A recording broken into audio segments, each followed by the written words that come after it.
Ushbu Qur'on hidoyatdir. Parvardigorlarining oyatlariga kofir bo'lgan kimsalar uchun esa alamli uqubat azobi bordir. الله الذي سخر لكم البحر لتجري الفلك فيه بأمره ولتبتغوا من فضله ولعلكم تشكرون. Alloh amri bilan kemalarning suzishi hamda u kemalarda uning fazli rizqidan istashingiz va shukr qilishlaringiz uchun sizlarga dengizni bo'yin sundirib qo'ygan zotdir. وسخر لكم ما في السماوات وما في الأرض جميعا منه إن في ذلك لآيات لقوم يتفكرون. U o'z tomonidan sizlarga osmonlardagi va yerdagi barcha narsalarni bo'yin sundirdi. Albatta bunda tafakkur qiladigan qavm uchun alomatlar bordir. قل للذين آمنوا يغفروا للذين لا يرجون أيام الله ليجزي قوما بما كانوا يكسبون. Ey Muhammad, iymon keltirgan kishilarga ayting, ular Alloh kunlari qiyomatdan umid qilmaydigan kimsalarni kechirib yuboraversinlar. Shunda u sabrli kishilarni qilgan ishlari kechirishlari sababli mukofotlagay. من عمل صالحا فلنفسه ومن أساء فعليها ثم إلى ربكم ترجعون. Kimki yaxshilik qilsa bas o'zi uchundir. Kimki yomonlik qilsa bas o'z zararigadir. So'ngra Rabbingiz huzuriga qaytarilursiz. ولقد آتينا بني إسرائيل الكتاب والحكم والنبوة ورزقناهم من الطيبات وفضلناهم على العالمين. Dar haqiqat biz Isroil avlodiga kitob, Tavrot, hikmat va payg'ambarlik ato etdik va ularni pokiza narsalardan rizqlantirdik hamda ularni o'z zamonasidagi olamlardan afzal qildik.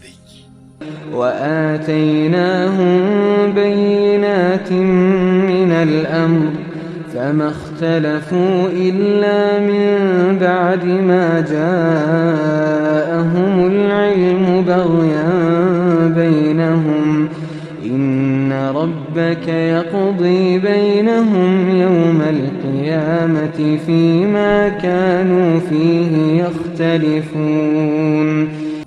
Yana ularga dini, ishning hujjatlarini ato etdik. Bas ular ilm hujjat kelganidan so'nggina o'zaro adovat sababli ixtilof qildilar. Albatta Rabbingiz qiyomat kuni o'rtalarida ixtilof qilgan narsalari haqida hukm qilur. ثم جعلناك على شريعة من الأمر فاتبعها ولا تتبع أهواء الذين لا يعلمون. So'ngra ey Muhammad, biz sizni diniy ishdan iborat shariat uzra barqaror qildik. Bas siz o'shanga ergashing va bilmaydigan kimsalarning havoyi fikrlariga ergashmang.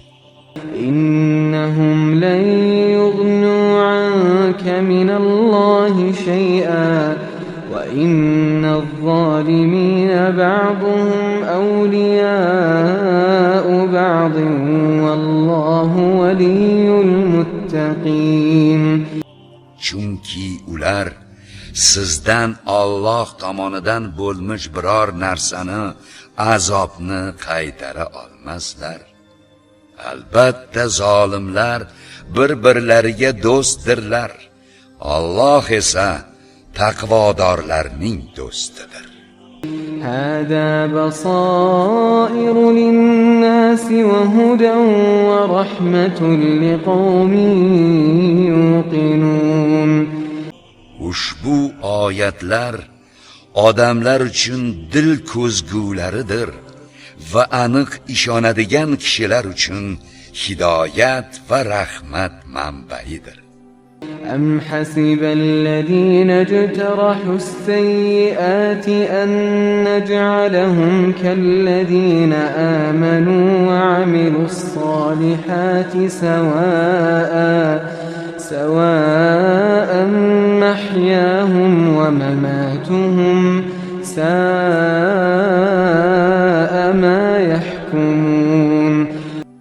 Balki kufr va boshqa gunohlarni kasb etganlar o'zlarini iymon keltirib solih amallarni qilgan zotlar bilan teng qilishimizni va hayotlari ham mamotlari ham barobar deb o'ylagandirlar. Qanday ham yomon nohaq hukm qilurlar. وخلق الله السماوات والأرض بالحق ولتجزى كل نفس بما كسبت وهم لا يظلمون. Alloh osmonlar va yerni haq hikmat bilan yaratdi va barcha jon qiyomat kuni nohaqlik qilinmagan hollarida o'zlari qilgan amallariga yarasha jazolanurlar. أفرأيت من اتخذ إلهه هواه وأضله الله على علم وختم على سمعه وقلبه وجعل على بصره غشاوة فمن يهديه من بعد الله أفلا تذكرون.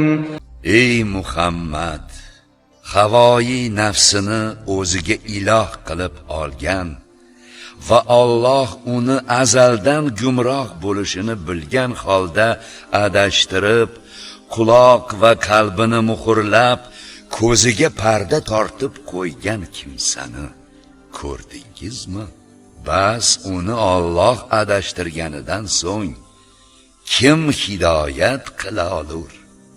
Axir bundan eslatma olmaysizlarmi?